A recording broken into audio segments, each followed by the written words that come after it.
با تشبث سران دو دولتی همحدود تاجیکستان و ازبکستان، اساسگزار صلح و وحدت ملی، پیشوای ملت، پرزیدنت جمهوری تاجیکستان محترم امامعلی رحمان و پرزیدنت جمهوری ازبکستان محترم شوکت میرزیویف مناسبت‌های دوستانه بین دو دولتی به هم دوست در همه سمت‌ها گسترش یافتند. سال از سال برابری براه ماندن مناسبت‌های تجارتی و سرمایه‌گذاری در ساحه فرهنگ نیز پیوسته تدبیرهای سودمند اندیشیده می‌شود. در دایره تحکیم همکاری متقابلا سودمند مدنی و فرهنگی جمهوری تاجیکستان با جمهوری ازبکستان و با مقصد اشتراک در فستیوال بین المللی هفته گذشته یک گروه اهل فرهنگ و ژورنالیستان ولایت سوخت به شهر بخارا سفر کردند.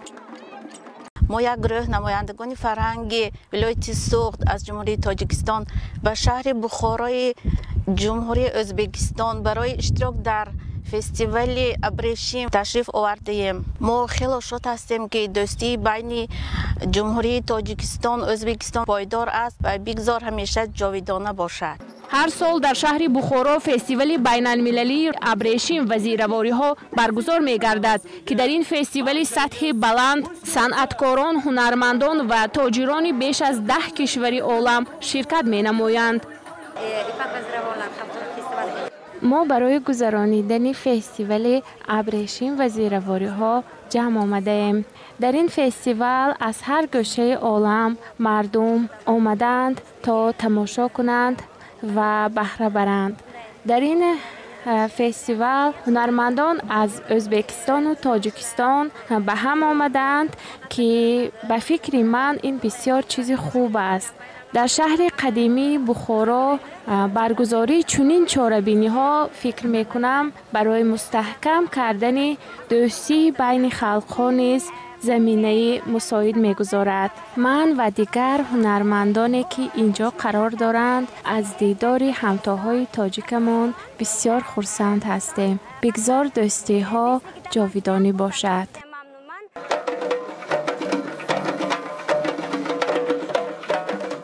در روز اول در مجمع ارک و باششگاه زمستانه امیر سعید عالمخان از طرف اهل فرهنگ شهر بخارا صحنه‌های پرمحتوای تئاتری کنانیده شده به اشتراکداران و تماشابینان پیشنهاد کرده شد. مراسم کشاده‌شوی فستیوال باشد در مجمع تاریخی و فرهنگی لبی حفظ و نزد مدرسه نادر دیوانبگی با اشتراک وسیع صنعتکاران و هنرمندان برگزار گردید.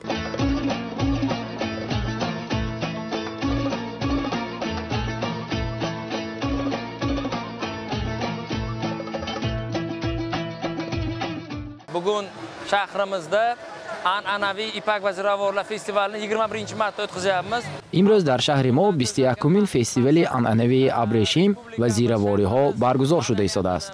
ما در این فستیوال دوستان تاجیکستانی خود را نیز دعوت کردیم که این البته برای باشکوه‌تر کردن کنسرت ما و برای دوستی و رفاقت را در بین دو خلق مستحکم کردن، رفت و آمد مردمان را زیاد کردن مساعدت میکند. دوستی بین دو دولت ابدی باشد. Davlat millatlarimizni hamjihat bo'lib yashashiga. در جریان مراسم کشاده‌شوی رقص و سرودهای ملی، صحنه‌های تاریخی، مونولوگ‌ها عاید تاریخ فستیوال و ترانه‌های خلقی به معرض تماشا گذاشته شد. گلدختران گروه رقصی گلناز از ولایت سوخت برآمد نموده با هنر والای خود همگان را به وجد آوردند.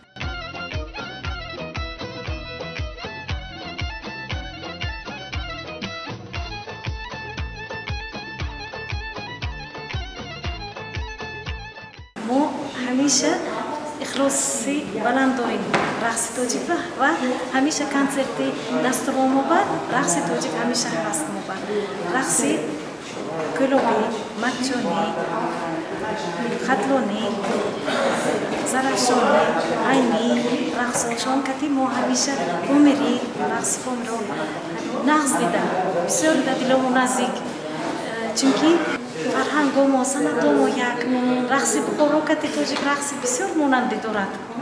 در دایره چاره‌بینی‌های فستیوال مذکور در مکتب رقصی فیلارمونی دولتی بخارا تبادل تجربه بین انسمبل‌های رقصی ولایت سوخت و شهر بخارا برگزار گردید. برنامه رنگین فرهنگی شام دوستی هواداران و مخلصان سرشمار صنعت والا را به هم آورد. در این برنامه فرهنگی گروه کلان صنعتکاران و هنرمندان از دولت‌های گوناگون از آن جمله تاجیکستان اشتراک و هنرنمایی نمودند.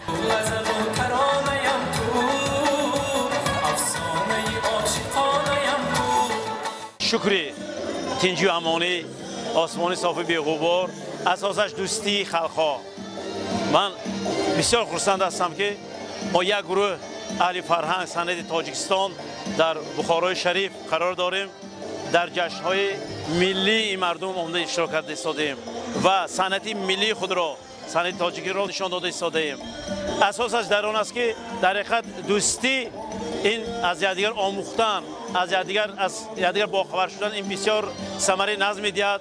من از نام کل صنعتکاران شخصا از نام خودم اولا به ابرمردان ملت عزیزمان، پیشوای معظم ملت پرزیدنت جمهوری ازبکستان تشکر می‌نمایم که یک کاری کردن که در تاریخ دو ملت عزیز سالهای سال عصرها این صلح و دوستی پایدار میماند. سرود و آهنگ‌های مرغوب کننده دوستی و رفاقت ثابتگر آن بود که آهنگ و موسیقی سرحد ندارد و خلق‌ها را به هم می‌پیوندد. هنرمندان مشهور ولایت سوق با سرودهای دلنشین خود خاطر اهل نشست را شاد کردند.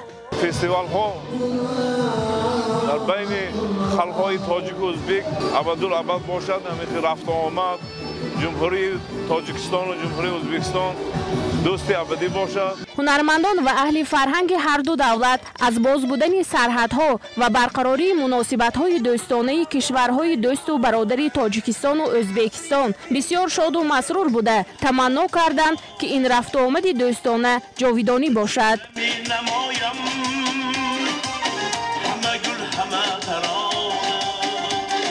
امروز بسیار خوشحال از آن هستم که همچون یک فردی جوان، همچون یک حافظی جوان نماینده از جمهوری تاجیکستان در این فستیوال زیبا در شهر بخارا اشتراک کرده ایستادیم. میهن‌داری خود را به اساسگزار صلح و وحدت ملی پیشوای ملت محترم امالی رحمان و پرزیدنت جمهوری ازبکستان محترم شفقت میرزایف میرسانم که چنین یک فضای آزاد برای ما فراهم آوردند که به ممانعت بین دولت‌ها سفر میکنیم، سفرهای هنری میکنیم و امروز بسیار خوشحال از آن هستم که فرهنگ تاجیکستان را در این فستیوال زیبا معرفی کرده ایستادم. ذکر کرده شد که این همه رابطه‌های نیک که از مناسبت‌های خوب سران دو کشور پرزیدنت جمهوری تاجیکستان محترم امامعلی رحمان و پرزیدنت جمهوری ازبکستان محترم شفقت میرزیایف سرچشمه گرفته است باید همیشه ادامه یابند.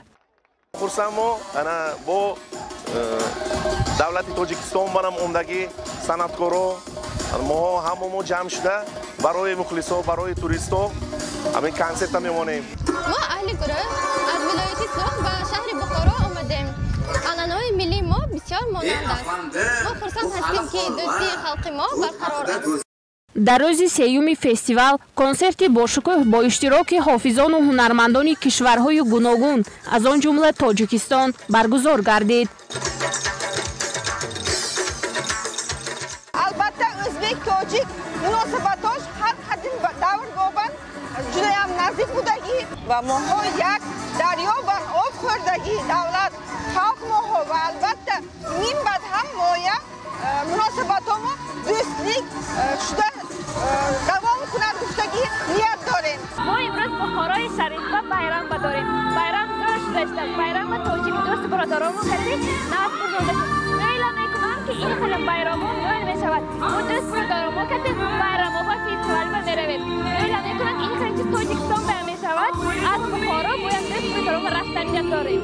ازبکستان تاجیکستان هر دویم خرداش همزبان هم دیگر به نزدیک آمدگی این بعد هم میخواهم که ازبکستان تاجیکستان دوست برادری دوام کند.